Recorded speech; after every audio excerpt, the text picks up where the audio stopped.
Hey friends, if you wish to fix Unarc.dll returned an error code 11 on your Windows 11 computer, then please watch this video. I will guide you through the resolutions.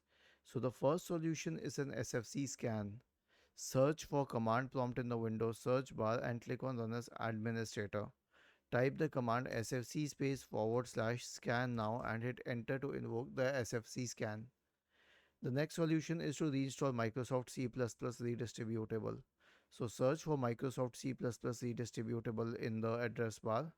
Go to the Microsoft C++ redistributable page. Go to the x64 version. Click on open and then it will install it. And you can click on repair or reinstall, whichever option you have, and finally you will have to restart your computer. Was this helpful? If yes, then please subscribe to the channel. If not, then let us know in the comment section of the video on how we could help you further. Thank you for watching this video and have a nice day.